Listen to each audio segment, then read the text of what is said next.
Allez, bonjour à tous, on se retrouve donc après cette sortie de 15 km ici sur les routes de Tokyo et je vais en profiter pour vous faire une présentation de la Garmin Epix Génération 2 qui est pour moi aujourd'hui la montre sportive GPS ultime, la montre de référence sur le marché. Alors je vais revenir bien sûr sur son design, sur sa construction, sur son écran, sur sa batterie, sur toutes ses fonctionnalités, mais aussi sur l'environnement software. Donc en un mot, je vais tout vous dire sur cette Garmin Epix. Et en plus, bien sûr, je vais vous montrer aujourd'hui comment j'utilise cette montre pour mes entraînements en running, en trail running, mais aussi en cyclisme, en focalisant sur deux fonctions que j'affectionne particulièrement sur cette montre. La première étant la mesure de la variabilité cardiaque, le célèbre HRV, et la deuxième fonction qui est une nouvelle fonction mise au point par Garmin qui s'appelle la fonction Stamina. Alors c'est parti aujourd'hui pour une revue sportive de cette Garmin Epix Génération 2.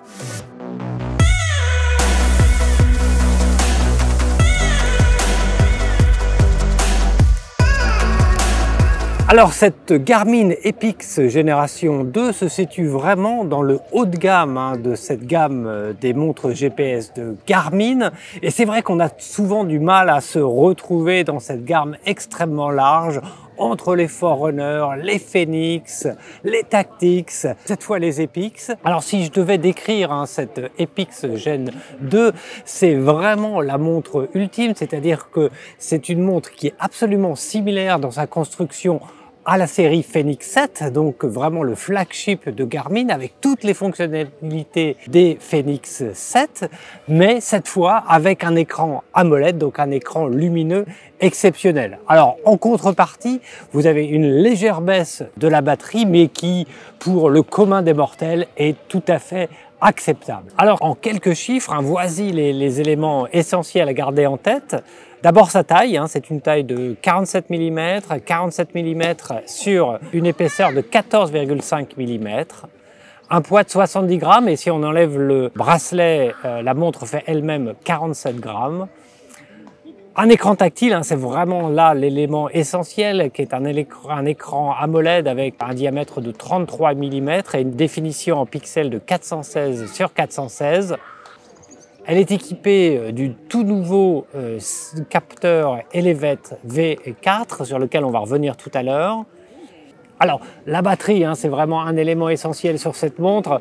Elle va jusqu'à 21 jours dans le mode Saver si vous utilisez le système Gesture comme je le fais, c'est-à-dire que c'est environ 3 semaines. En mode complet, c'est-à-dire avec tous les satellites, le mode écran Always On et l'utilisation de la musique, vous avez jusqu'à 9 heures de batterie. Alors elle est livrée avec un bracelet silicone pour des poignets de 125 à 208. Moi personnellement j'aime bien la changer pour un bracelet velcro pour une meilleure tenue au poignet et une mesure plus précise du pouls. Enfin, un élément qui est assez nouveau, puisque ça n'existait pas dans les anciens modèles, c'est que vous pouvez maintenant faire tous les settings des écrans de fonctionnalité directement sur votre iPhone. C'est-à-dire que vous n'avez plus à passer par la montre pour faire vos choix. Vous pouvez tout régler directement sur votre iPhone. Et ça, c'était vraiment une fonctionnalité qui était vraiment demandée par tous les utilisateurs et qui maintenant est disponible sur Garmin et bien sûr sur cette Epix Génération 2. Enfin, son prix, c'est bien sûr là un élément forcément limitant. Ici au Japon, il est environ à 120 000 yens, c'est-à-dire environ 999 €. Bien sûr, il y a des prix et des réductions de temps en temps. Vous pouvez la trouver entre 850 et 900 €, mais ça reste bien sûr une montre qui est relativement onéreuse.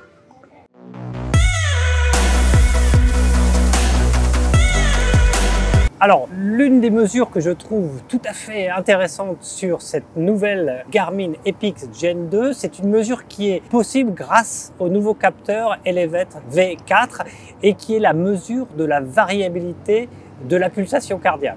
Comme vous le savez peut-être, votre pouls n'est pas régulier, c'est-à-dire que votre battement de cœur va varier selon votre état de forme.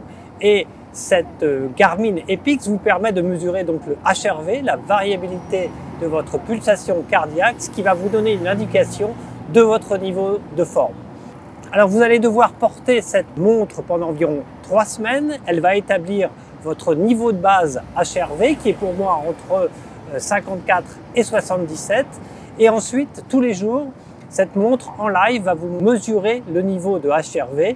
Un niveau de HRV plus faible que la baseline vous indiquera que vous êtes dans un état de fatigue avancé. Un niveau de variabilité plus élevé, c'est un peu contre-intuitif, mais va vous montrer que votre corps est prêt, que votre corps est en bonne forme.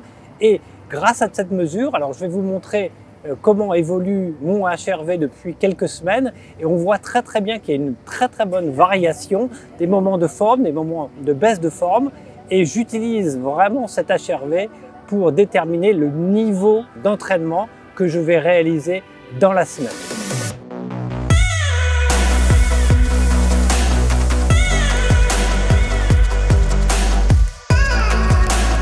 Alors la deuxième fonctionnalité que j'apprécie particulièrement sur cette Epix de Garmin, c'est une technologie qui a été développée entre Garmin et une société américaine qui s'appelle First Beat Dynamics et qu'ils appellent la fonction Stamina. Alors c'est une sorte de jauge d'énergie qui vous indique en temps réel le niveau d'énergie qu'il vous reste dans votre course. Et donc la première jauge, c'est une jauge qu'ils appellent la jauge Stamina, qui va vous donner une mesure entre 0 et 100% sur une énergie court terme que vous pouvez utiliser pour un sprint, pour une côte, c'est-à-dire pour pousser un petit peu, donc plutôt avec un effort anaérobique. Et ça va vous donner effectivement une mesure court terme sur un effort que vous pouvez réaliser, sachant qu'après cet effort, cette jauge va rapidement remonter. La deuxième jauge,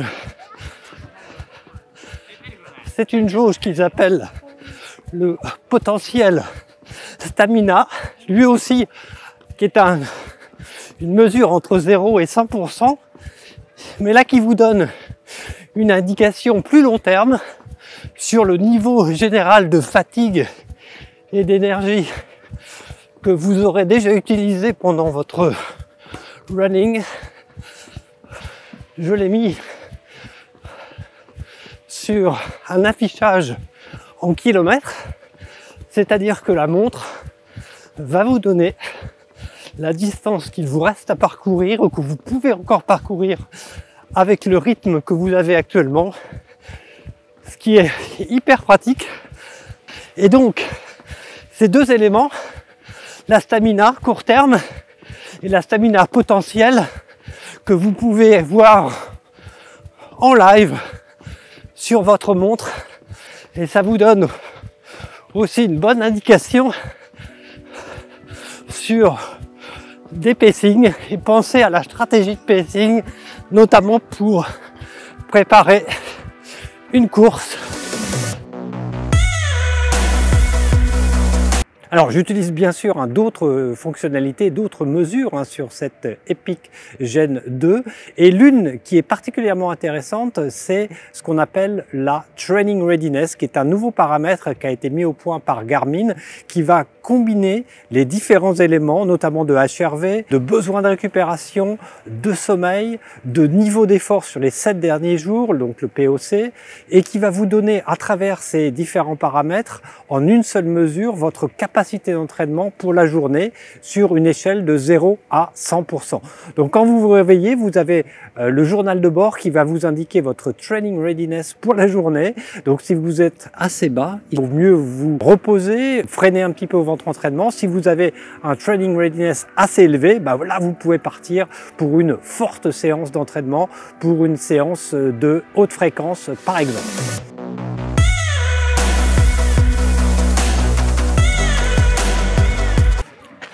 Alors mais finalement, hein, dans le choix d'une montre GPS comme une Garmin, c'est pas forcément le hardware qui est essentiel, donc ce n'est pas forcément le choix de la montre qui est déterminant.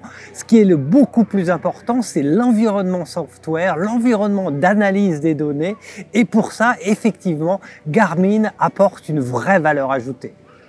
Via l'application Garmin Connect ou sur votre PC, vous avez accès à des données et à des analyses qui vous permettent de suivre votre progression, de planifier des entraînements et au bout du compte, à améliorer votre performance. Par exemple, hein, l'une des analyses que je regarde de façon quasi quotidienne, c'est le statut d'entraînement, le training status, qui vous indique dans quelle phase de progression vous êtes entre productif, maintaining ou des training. Mais cela va aussi plus loin car vous pouvez regarder par exemple si vos activités sont bien équilibrées entre les efforts anaérobiques et aérobiques, avec toujours un commentaire pour vous aider à déterminer le type d'entraînement à réaliser.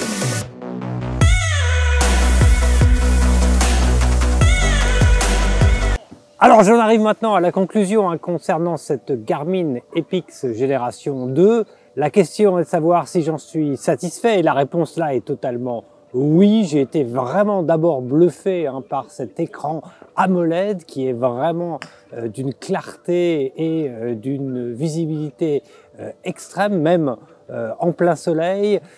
J'ai été aussi impressionné par sa batterie. Moi, j'utilise cette montre principalement en mode gesture et j'ai sans problème 10 à 16 jours de batterie alors que je l'utilise de façon très fréquente tous les jours en activité. J'utilise la musique en Bluetooth, ce qui peut même être contre-productif puisque j'en oublie parfois même qu'il faut recharger cette montre et on peut arriver d'oublier effectivement puisqu'on n'a plus la routine pour la recharge. Alors à la question est-ce que j'en ai besoin de cette montre Garmin Epix 2? Eh bien là la réponse est franchement non. Moi je ne suis pas un athlète de l'extrême.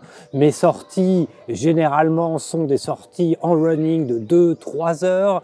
Lorsque je sors en cyclisme ça peut être jusqu'à 10 heures mais je n'ai pas véritablement besoin de cette longue autonomie. Et en toute franchise, je pense que je pourrais très bien travailler avec une Garmin type Forerunner 255 voire 265 pour un budget de 2 à 3 fois moins cher et qui me donne 90% des fonctionnalités avec une batterie légèrement plus petite mais qui remplirait complètement mes besoins.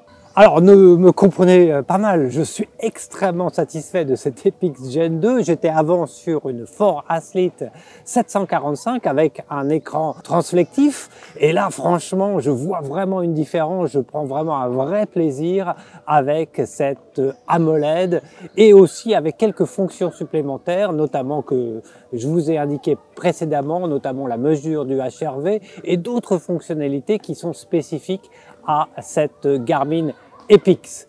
Néanmoins, ça dépend un petit peu de votre budget. Si vous avez besoin d'une montre GPS et que vous avez le budget, allez-y, achetez cette Epix Génération 2. Si vous avez un budget plus faible, n'hésitez pas à aller dans la gamme Forerunner. Gardez bien sûr le choix de Garmin qui est la référence dans ce domaine et je vous assure que vous allez être complètement satisfait de votre achat. Allez, c'est comme ça que je vais terminer cette vidéo aujourd'hui. J'espère que vous aurez appris un petit peu plus sur cette Garmin Epix Génération 2. Je vous remercie encore pour votre fidélité à notre chaîne avec de plus en plus d'abonnés, avec de plus en plus de vues. Alors, je vous invite bien sûr à nous suivre pour nos prochaines vidéos, mais en attendant, bon sport à tous!